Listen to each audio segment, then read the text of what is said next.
வக்ரதுண்ட மகாகாய சூரிய கோடி சமப்பிரப அவிக்னம் குருமே தேவ சர்வ காரியேஷு சர்வதா. தென்னாட்டுடைய சிவனே போற்றி, என் நாட்டவர்க்கும் இறைவா போற்றி. அன்பர்களே நண்பர்களே, இந்த புத்தம் புதிய காணொலிக்கு உங்கள் அத்துணை பேரையும் வரவேற்பதில் மிக்க மகிழ்ச்சி கொள்கிறேன். அதாவது எல்லா விஷயத்திலையுமே நல்லதும் இருக்கும் கெட்டதும் இருக்கும். அதுல நம்ம பார்க்கிற பார்வையை பொறுத்து என்னுடைய தன்மை என்பது மாறும், எல்லார் வாழ்க்கையிலும் கூட. இன்றைக்கு தலைப்பும் இதை ஒட்டியதுதான். அதாவது தலைப்புல என்ன விசேஷம் அப்படின்னா, ரொம்ப துல்லியமான தகவல்கள்.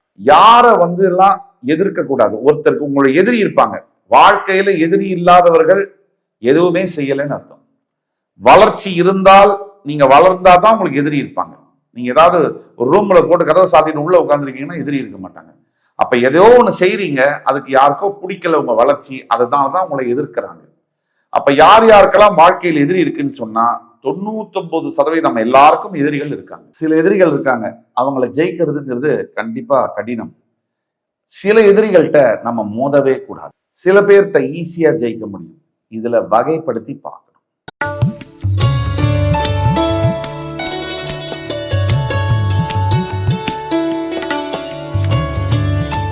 அந்த வகையில் இன்றைக்கு வருவது மீனம். காலபுருஷ தத்துவத்துக்கு 12ஆம் வீடு. இப்ப போய் மீனராசிக்காரங்கள்ட்ட கேட்டீங்கன்னா, 7.5 சனி ஆரம்பிச்சு 2.5 வருஷம் ஆகுது. பாக்கிய பஞ்சாங்கப்படி இப்போ மீனராசிக்கு ஜென்ம சனியா வரப்போறாரு.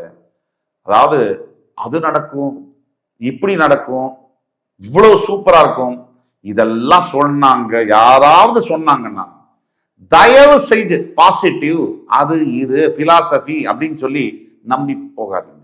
உண்மையை உண்மையாக பேச வேண்டும், அதற்கு தைரியம் வேண்டும். சும்மாவே மனசுல பாசிட்டிவ் அது லாஜிக்கலா எந்த ஒரு ரீசனும் இல்லாமலாம் பேசக்கூடாது. 7.5 சனி ஜென்ம சனினா பிரச்சனையானா பிரச்சனை தான், மாற்று கருத்து இல்லை. அந்த பிரச்சனையை எப்படி அணுக வேண்டும்? சனி பகவானுக்கு ஏன் நம்ம தண்டிக்கணும், அவருக்கு ஏதாவது வேண்டுதல் என்ன? கிடையவே கிடையாது. சனி பகவானை பொறுத்த வரைக்கும் ஒரு தர்மத்தின் தலைவர், கர்மஸ்தானத்துக்கு அதிபதி. கர்மானா என்ன? கர்மா இஸ் ஈக்குவல் டு செயல், ஆக்ஷன். நீங்கள் செய்த செயல், அதுதான் புண்ணிய கர்மா பாவ கர்மாவாக வருது. நீங்க ஒரு செயலை செய்றீங்க, அதுக்கு ஒரு கான்சிக்வன்ஸ் இருக்குல்ல. நீங்க நல்ல செயலை செய்தால் அதுக்கு ஒரு கான்சிக்வன்ஸ் இருக்கு, ஒரு ரிசல்ட் இருக்கு, ஒரு ஒரு மதிப்பீடு இருக்கு. அதே மாதிரி தீய செயலை செய்யும் போது அதற்கும் ஒரு கான்சிக்வன்ஸ் இருக்கு, ரிசல்ட் இருக்கு. அப்போ நீங்க எந்த செயலை செய்கிறீர்களோ, கர்மா இஸ் பூமராங்கன்னு ஏன் சொல்றான், அது மறுபடியும் உங்கள்கிட்டயே வரும். நீங்க செய்யற செயல் தான், அதுதான் கர்மா. அந்த கர்மாவை உங்களுடைய கர்மாக்கு ஏற்றவாரியான பலன்களை தருவதற்காகத்தான் சனி பகவான் உங்கள் ராசிக்கு பிரவேசமாகிறார். சனி பகவானுக்கு பிடிச்ச ராசி பிடிக்காத ராசி அப்படிலாம் கிடையாது. அவர்களுடைய சொந்த ராசியாக இருந்தாலும் கர்மா சரியில்லைன்னா தண்டிப்பார். அவருக்கு ரொம்பவே பிடிக்காத சிம்ம ராசியா இருந்தாலும் கர்மா சரி இருந்ததுன்னா மன்னிச்சு அருள் பாலிப்பார். இதுதான் சனி பகவானுடைய அவருடைய குணாதிசயம் என்பது. அப்ப 7.5 சனியில ஜென்ம சனியாக வரும்போது முதல்ல என்னெல்லாம் நடக்கும்? சனி பகவானுடைய காரகத்துவம் என்ன? ஒரு முழு பாவகிரகம். சந்திரன் என்பது மைண்ட். இந்த சந்திரனை சனி பிடிச்சிட்டாரு அப்படின்னா அதுதான் ஜென்ம சனின்னு சொல்றோம். அப்படி பிடிச்சா என்ன? மைண்ட் வேலை செய்யாது, தன்னுடைய சுயத்தை இழக்கக்கூடும். நீங்க படிச்ச படிப்பு அது என்ன பெரிய படிப்பா இருந்தாலும், உங்களுடைய ஞானம், உங்களுக்கு அந்த இத்தனை ஆண்டு கால வாழ்க்கையில கிடைச்ச எக்ஸ்பீரியன்ஸ், அனுபவம், அதே மாதிரி உங்களுடைய பதவி, பணம், பேர், புகழ், இதுல எதுவும் ஒரு இன்ச்சு உங்ககிட்ட உங்களை காப்பாற்ற வராது.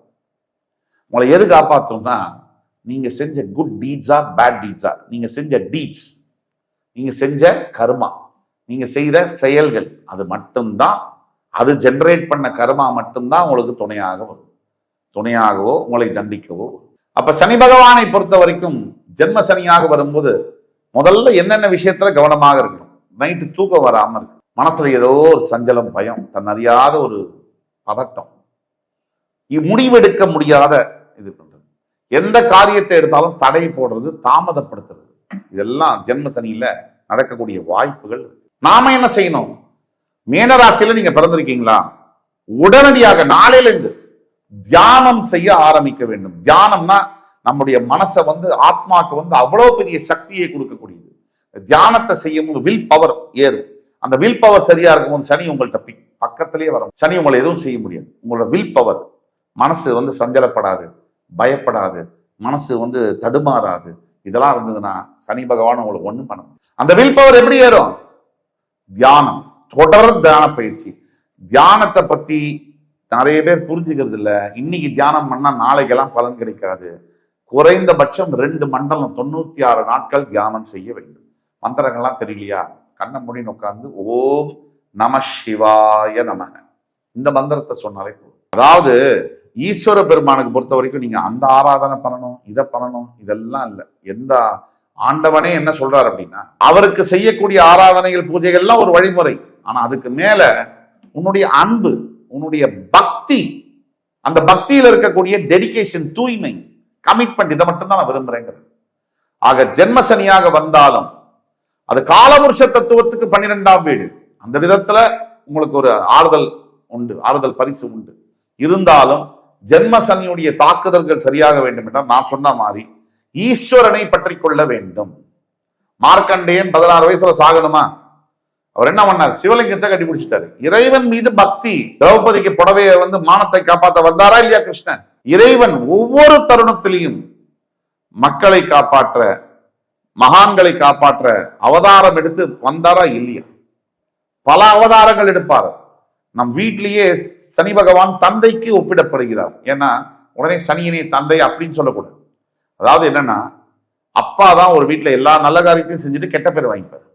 சனி பகவான் அப்படிதான் உங்களை பக்குவப்படுத்தி உங்களுக்கு பாடங்களை சொல்லி கொடுத்து உங்களை அடுத்த நிலைக்கு உயர்த்துவார். அப்பதான் உங்களையே நீங்க காப்பாத்தி. பெருமனை எடுத்துக்கொண்டு போய் கொடுத்துட்டா அதுக்கு வேல்யூவே இருக்காது. அதை படிப்பை கொடுத்து பரீட்சை வச்சு பாஸ் பண்ணி கொடுத்தா சூப்பர் வேல்யூ.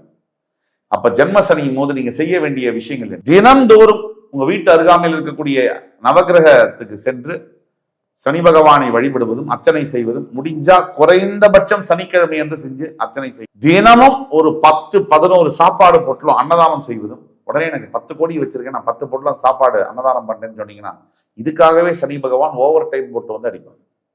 ஏன்னா உங்களுடைய சக்திக்கேற்ற தர்மங்களை செய்ய வேண்டும். இது பண்ணணும். எளிமையா வாழ பழகிக்கணும், பொறுமையா இருக்கணும், அவசரப்படக்கூடாது. உங்க கடமையை, ஒரு சோம்பேறித்தனம் வரும் ஜென்ம சனி வந்தாலே, நாளைக்கு பண்ணிக்கலாம் இந்த வேலையை, அதை மட்டும் பண்ணக்கூடாது. ஜாக்கிரதையா இருக்கணும். இது ஒண்ணு. ஸோ இதெல்லாம் நீங்க பண்ணீங்கன்னா மிகப்பெரிய விஷயம். அதே மாதிரி குரு பயிற்சி மார்ச் 6ல இருந்து நான் சொல்ற விஷயங்கள் ஜூன் 2 வரைக்கும் தான் கவனமா இருக்கும். உடனே குரு உங்களுக்கு ஆண்டவன் நீங்க கீழே விழும்போது பிடிக்கிறார். என்ன சொல்றாரு? உங்களுடைய ராசியினுடைய 9ஆம் வீடு, உங்கள் ராசியினுடைய 11ஆம் வீடு, உங்கள் ராசி 3 இடங்களை பார்க்கிறார். ராசியை பார்க்கக்கூடிய குரு பகவானால் ஜென்ம சனியினுடைய தாக்கம் கிட்டத்தட்ட 95% குறையும். ஆக ஒட்டு மொத்தத்துல குரு பார்வை ராசி உடைய 9ஆம் வீட்டில் விழும்போது பாக்கியங்கள் கிடைக்கும். ஜூன் 2க்கு பிறகு நிறைய லைஃப்ல மாற்றங்கள் நடக்கும். அதே மாதிரி 11ஆம் வீட்டை குரு பகவான் பார்க்கும் பொழுது பொருளாதார நிலைமை என்பது மிகப்பெரிய அளவுல மாற்றங்கள் இருக்கும். ராசியை குரு பகவான் பார்க்கும் போதுதான் நீங்க ஆண்டவன், இந்த ரஜினிகாந்த் தலைவர் சொல்ற மாதிரிதான், வக்கீல் சார் இந்த பத்திரத்துல நாங்க ஏமாந்து போய் கையெழுத்து போட்டு தோத்துருக்கலாம், ஆனா அந்த ஆண்டவனோட கோர்ட்டுன்னு ஒண்ணு இருக்கு. அந்த கோர்ட்ல இந்த அண்ணாமலைக்கு கண்டிப்பா நியாயம் கிடைக்கும், அது இந்த திருவண்ணாமலை சிவன் மேல சத்தியம்னு சொல்லுவார். அந்த மாதிரி உங்களுக்கு ஆண்டவன் உங்கள் ராசியை பார்க்கும் போது, குரு பகவான் பார்க்கும் போது ஆண்டவன் இறைவனுடைய துணை உங்களுக்கு பரிபூரணமாக இருக்கும். ஜூன் 2க்கு பிறகு வாழ்க்கையில் பல நல்ல மாற்றங்களை எதிர்பார்த்து காத்திருக்கலாம். அன்புமிக்க மீனராசினியர்களே, இந்த எபிசோட்ஸ் உங்களுக்கு பிடிச்சிருக்கும்னு நம்புறேன். அடுத்த வரும் எபிசோட்ஸ்ல மறுபடியும் உங்கள் எல்லோரையும் பார்க்கும் வரை உங்களிடமிருந்து விடைபெறுவது உங்கள் சுபாஷ் பாலகிருஷ்ணன். நன்றி, வணக்கம், வாழ்க வளமுடன்.